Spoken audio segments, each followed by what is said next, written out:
National Racers and Rental Cars Podcast with your host, Top Fuel Cam, Cameron Foray, and his co-host, Mr. Top Sportsman, Don O'Neill. Keep on till they can't ignore you.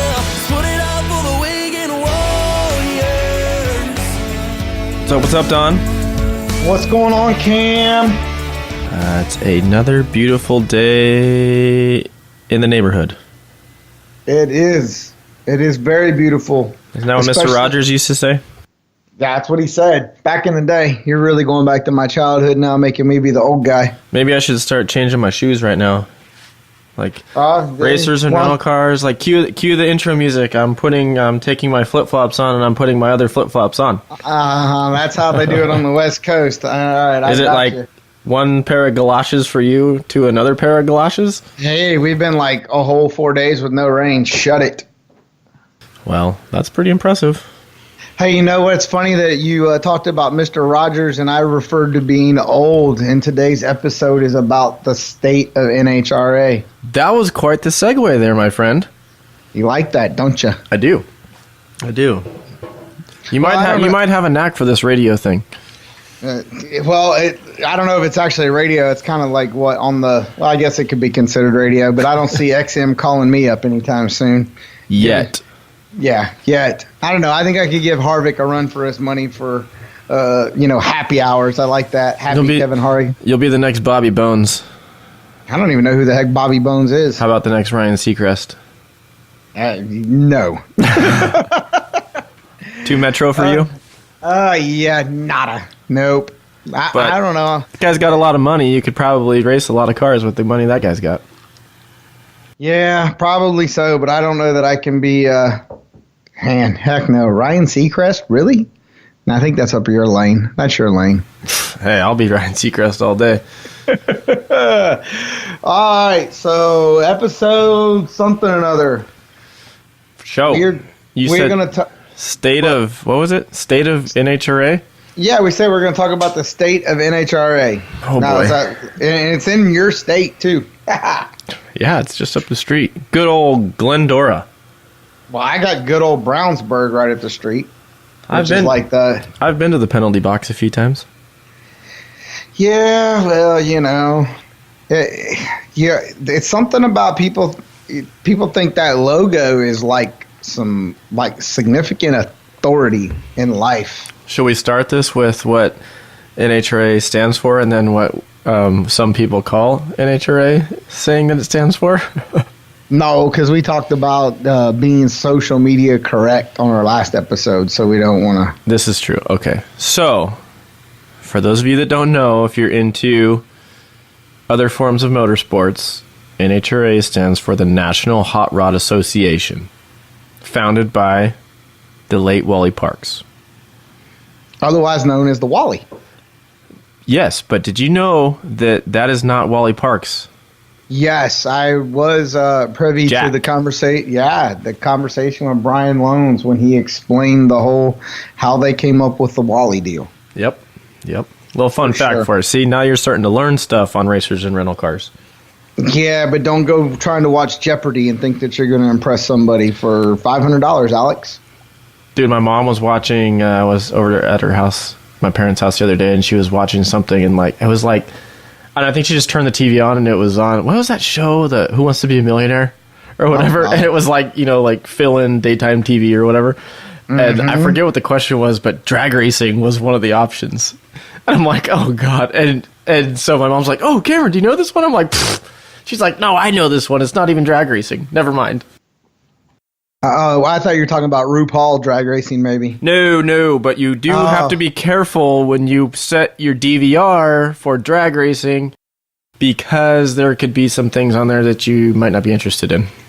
Yes, not kid-friendly. Yeah. For sure. All right, so scale 1 to 10, the state of NHRA is a... 6. Okay. I could probably get behind that. I can probably get behind the 6. A definite maybe on the 6. Definite maybe on the 6. We always do the you know, grad school and everything, and in business and marketing, they teach you to do SWOT, right? Strengths, weaknesses, opportunities, and threats. Gosh, we're teaching them other things too. Yeah, this is quite the educational episode. I do not think that Voice America is going to put racers and rental cars in the education genre of the search engine. Hey, man, you never know. We're just trying to get those keywords to get them viewers up. You know what I'm saying? Right, I need click, click, click, and you know, I'm gonna pull out what's the King of the Hill and be like, you know, .com. Well, you know, NHRA. Let's be honest. Right now, you got 3 types of drag racing going on in the country. You got NHRA, you got bracket racing, and you got no prep / some prep. / street outlaw. Street outlaw. That's what we got. Because I even think, even if you take NMCA and NMRA, those are what I would consider niche drag racing associations. Yeah, I mean, which are all cool. Those like any NMRA, National Muscle Car Association, or anything like that. Like, I chalk that up as the same genre as like the Street Outlaws / no prep. And I only say that because it's not, they're muscle cars for the most part. They're door cars trying to do different things with them. Now, NHRA is mostly, well, I used to say mostly, but now it's probably turned. When people think drag racing, they think, oh, like those really fast cars that have the parachutes that come out. Yes. True. They go like 300 miles an hour, right? Do you know John Force? Yeah, that's usually the way that the conversation goes. But now I feel like I see a little shift in when you're at a restaurant or something. Like, oh, you drag race? Like, do you know that big chef guy? I mean, big chief guy? So, you know, like, who's more famous? Big Chief and Sean or John Force? No, and you're absolutely right with that. And I will tell you, I've always said it, and it won't come to shock anybody from the NHRA level, that if you look, because I've run on the NMCA side, I've been around, you know, some bracket racing and a lot of NHRA, there's different demographic makeups that go into these types of environment. And when you look at like the street outlaw type no prep deal, that's really an entertainment program. That is, we are traveling the country. We're capitalizing on our TV image, and we are going to make money on the gate. We're going to sell $10,000 worth of T-shirts in a weekend, and we're going to hope that we leave there with nothing wrecked. Right? Yep. Perfect. Right? So it's an entertainment. It's the four-wheeled version of the circus. Yes, but you're not there to promote Peak or Monster Energy or Traxxas RC cars or whatever, like, or AAA Auto Club. Like, NHRA is the corporate America of drag racing, right? Right, because we don't have, NASCAR doesn't have a version of Street Outlaws. No. Well, maybe. Is that like the K&N Pro Series? No, because even them, they even got sponsors. I mean, you know. So, that might be like the dirt late models where like the guys like throw their helmets through the windshields, and like when they get pissed off, they run and jump through the windows and like rip them out of the car. Best impressions and views on social media ever. Just saying. So, you know, I mean, where is it? You know, you can't downplay what the Street Outlaw guys are doing because they are getting the impressions and the eyeballs in the stands at these facilities. On the gate, they're making a TV production after it. You're seeing logos from certain companies pop up here and there. Some of those guys are taking advantage of the marketability of it. So, well, yeah, I'll be the first one to tell you. Like Race Pack, we got on board when Street Outlaws was first. Like they were like filming pilots, and we got involved because a former employee, he was friends with the guys that were doing the show, and like, hey, like, can you hook us up with some stuff or whatever? But it was great for us because the blue dashes and all that, like, it was getting shown on the mainstream, and we're trying to grow our mainstream thing, which worked out great. But it was a nonchalant, like, hey, like, we're clearly not, like, pumping this straight through you. Like, it's just, we supplied some products, and it's on TV. That's right, called product placement. Exactly. Uh-oh, throwing down some more Ed right there. There you go. So, yeah, there's a lot of different ways to look at that. But I guess Street Outlaws versus NHRA and like that type of racing. Now, I'm a fan of drag racing. If somebody asked me to drive a no prep car, hell yeah, I'd drive it. Would it be Sign me up. Would it be the first thing that, like, if I had the pick of the litter to do? Not so much. But I appreciate what they're doing. Now, with that said, I've grown up around with, the bracket racing, the NHRA, the corporate America side, because that's where I'm hoping to go, which maybe to make a living at it, maybe I should be looking at the Speed Society Street Outlaws angle, because that seems to be growing right now. But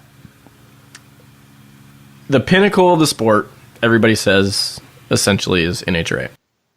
Now, in the 60s and 70s, NHRA drag racing was something that was growing popularity. It was on Wide World of Sports.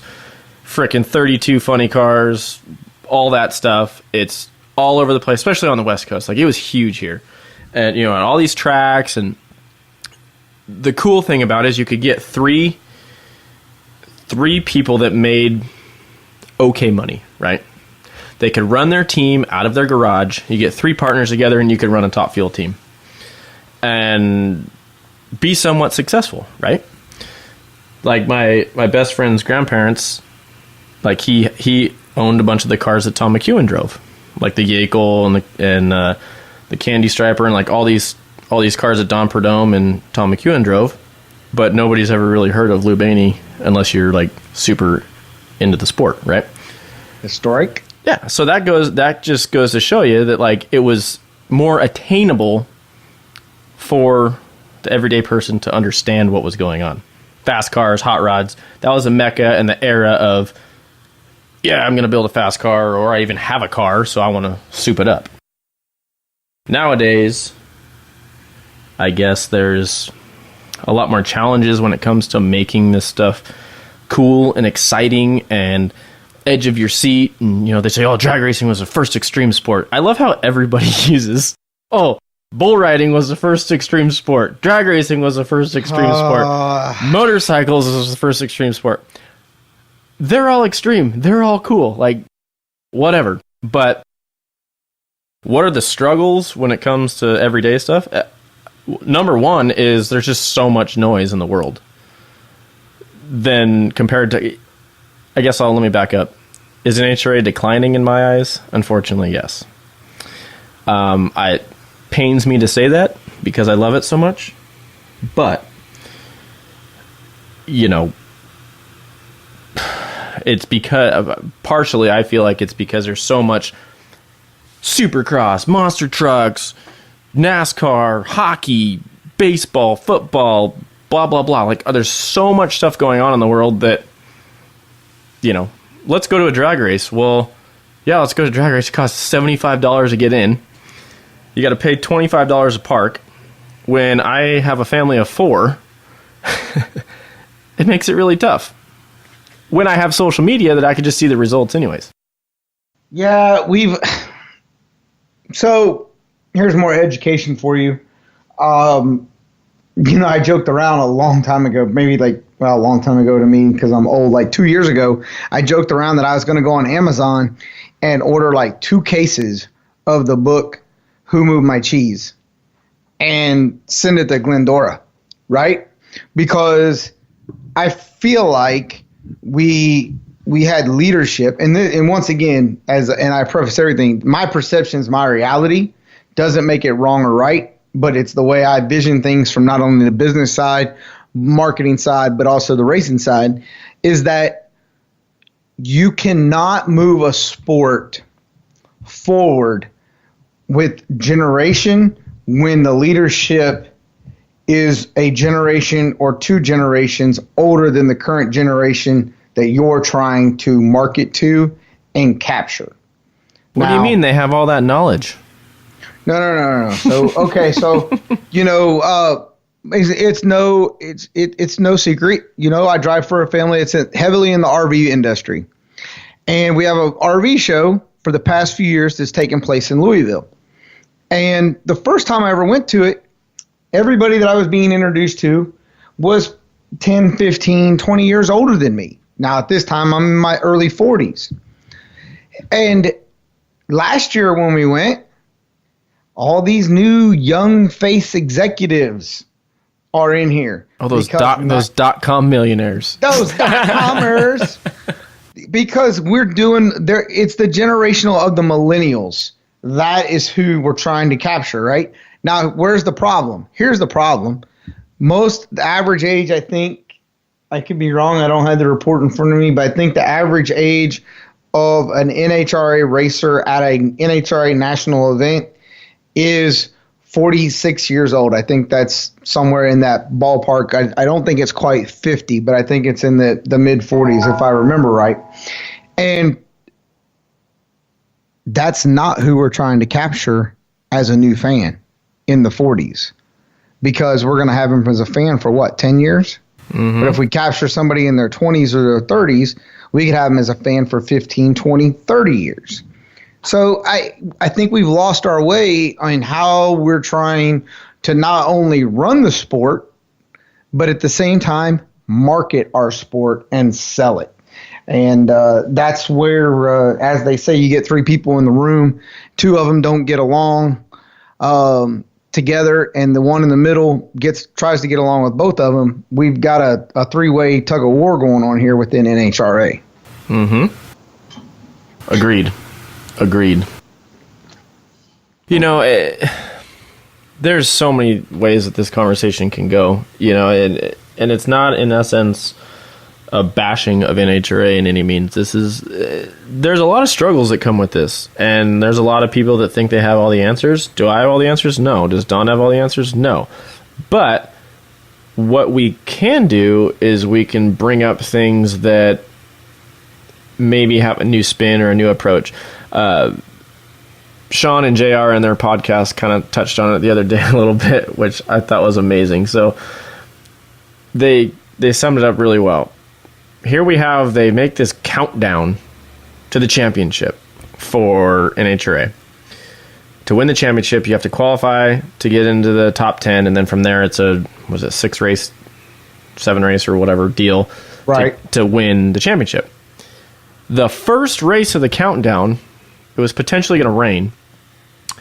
So they decided not to send any of their social media people out to the racetrack to save money. Now, in a generation that is all it is, well, we just had a whole last episode about just Facebook. We didn't even really touch upon anything else. So now you're going to take the social media people that are promoting your sport and not even have them show up. It's the thinkings like that make me question what's going to happen with a lot of this stuff. Or, the sportsman racers that are, in essence, paying the pro purse and not allowing them to race at certain, capping the classes at a certain number. And I understand, there's only a certain amount of time to do things. I get that. But when the sportsman people that are paying $350 to enter a race is paying the pro purse, you'd probably think that you'd want to get some input from them, or treat them a little nicer, or I don't know, park them on some grass maybe, or some asphalt, or let them run once before first round, or at all, or I understand there's things Mother Nature you can't control, but let's reschedule it, or I don't know. People are making it hard for people to race, I guess is what I'm trying to say. Whether that's Top Fuel or Stock Eliminator or Super Comp. It's really hard for the average Joe to come out, park your rig on Monday, tech on Tuesday, hang out Wednesday and Thursday because you probably aren't going to get a run. make one run Friday, and then if you happen to lose first round, you've just wasted a whole week's of your 2 weeks paid vacation sitting in a parking lot in the dirt. Well, it's funny you say that. So the whole deal is that I explained it to some fledgling racers at Bristol earlier this year when they were talking about NHRA leadership. And so I told them that my first comment to any NHRA executive that had the title of vice president of anything, right? So you just stated Monday, Tuesday, Wednesday, Thursday, Friday. Okay. It costs an absorbent amount of money to compete at the NHRA level. And I'm not just saying Lucas Oil, Stock, Super Street. It takes an absorbent amount of financial stability to compete at that level, to be there, to be able to stack on a Wednesday, for a Thursday, for a Friday, for a Saturday. So how do you think that those people got to that financial stability? They are business owners, successful business owners. You, NHRA, look at them as a $350 whatever. You don't realize the fact that you're standing among four people that between the four of them run companies that average over $15 million a year in sales and have 50 employees and have been doing it for 3 decades, and you want to try to tell them, well, this is why we're doing this or that or this, and it's, are you kidding me? You wouldn't be working for us if that's how you acted or how you handle situations. You're missing the point that you're catering to 40 millionaires over in the pro pits when you have 400 half a millionaires, small millionaires over here in the sportsman pits. So it troubles me sometimes when people fail to realize who their audience is that they're talking to. These people that come to NHRA races on Tuesdays and Wednesdays are not people that work 40 hours a week for a $20 an hour job because they make somebody else rich. They already are financially stable. And you're forgetting that when you're making some of your actions that impact the sportsman racers. And they make it hard sometimes. Make it extremely hard sometimes. Well, I feel like a lot of people, they're worried about filling the stands, right? So, and I get that because that's where a lot of their revenue comes from. But aside from the sportsman racer or whatever, and you have NHRA this year, I think we've sold out like 6 days or whatever, which is good. Like, attendance, I guess you could say, is up, which is great. Maybe that's because of Street Outlaws, because drag racing is starting to increase or whatever they're trying to do. But they make it hard to sit in those stands. And for a guy that, has to spend his money wisely, who doesn't have an exorbitant amount of money, so I choose to spend my money in this arena. And you get treated a certain way for a certain amount of time, whether that's, and I've seen this on the sportsman level, I've seen this on the pro level. I've gotten to race at every single level within what they do as far as NHRA. And it makes it real hard to try to do these things when your back, I guess, is against the wall in essence, because is there favoritism to certain people because they're worried if they lose those certain people that the sport might die? For sure. I don't know. But come on. Let's be honest. Let's get some folks in a room. I mean, come on, guys. How many more episodes or times do we want to hear about the Force family? Granted, okay, they got new sponsors. Great. Give them their time. Hey, did you know there's a new racer? He's out here on tour and he's got a new sponsor and he's trying to make it a go. Did you take the camera over to his trailer? Well, okay. Give him 30 seconds. Okay, I mean, let's take that to another level. We're going to get into this, aren't we? So I had a It's only a 30-minute podcast. I had a conversation with an executive of an unknown, well, not unknown, I'm going to say unnamed organization that this podcast might be centered around. And they asked me, so tell me what you think we should do about the sport, growing it. You know, you're young, you're been doing this since junior dragsters, whatever. And I said, okay, I'm going to tell you a prime example here.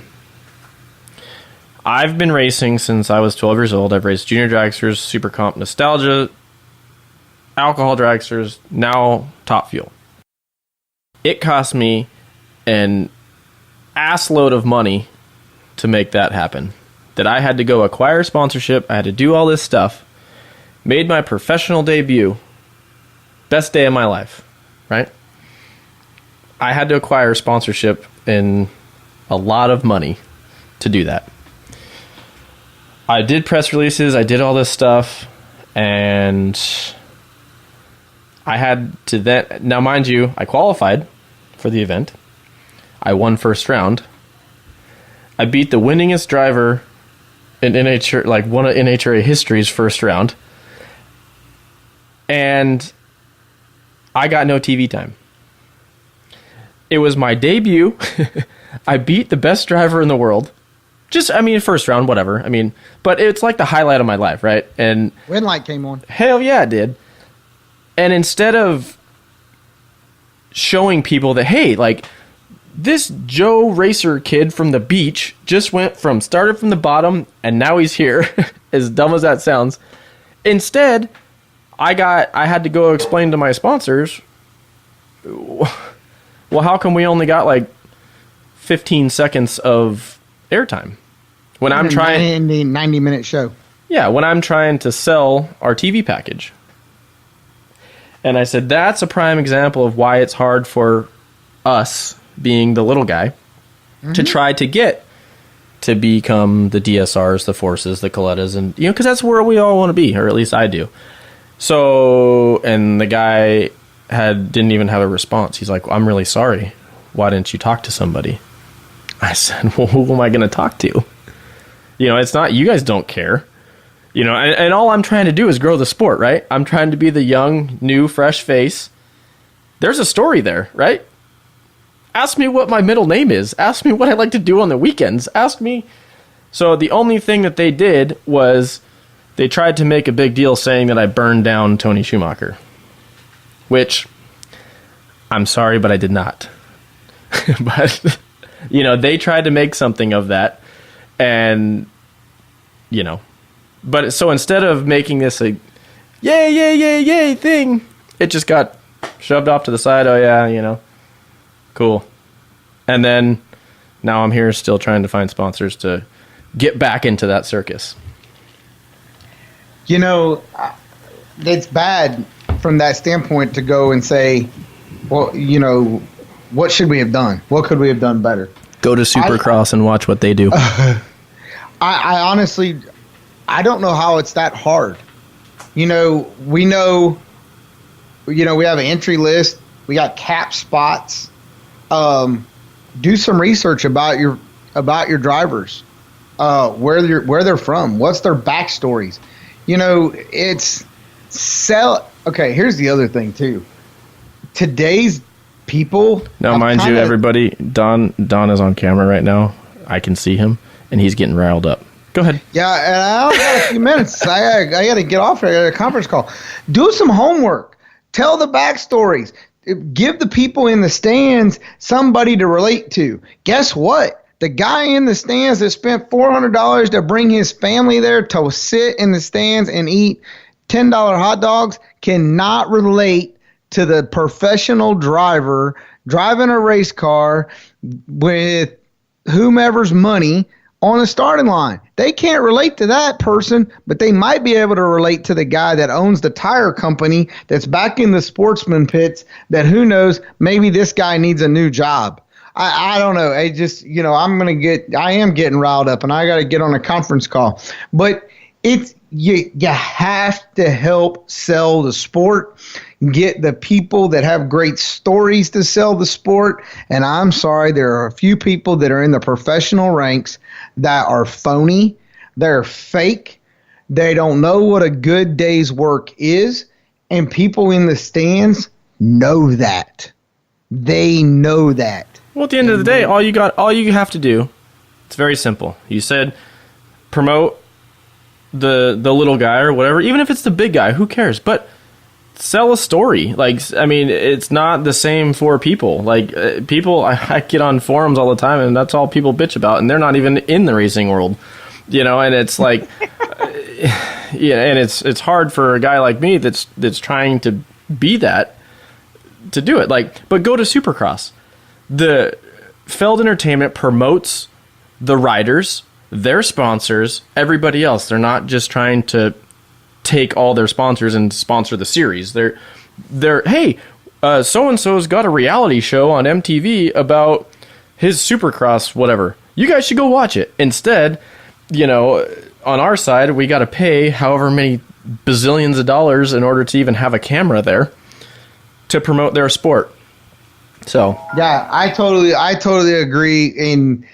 And we're gas bagging and so forth. So I'm sure we'll get back on this because I get heated. I got to take a blood pressure pill. Cam, wrap it up, my friend. I got to go count to 100 or something here.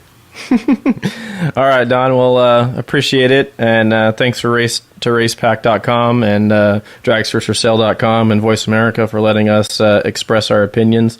And at the end of the day, we are all friends and fans of NHRA drag racing, and you know, we're just trying to help this. This isn't like a hate on NHRA thing. We want it to succeed, and we want to stay in this industry for a long time. And if they're willing to listen to us and hopefully be able to help their package, absolutely, I'm right there, willing to do whatever I can to help.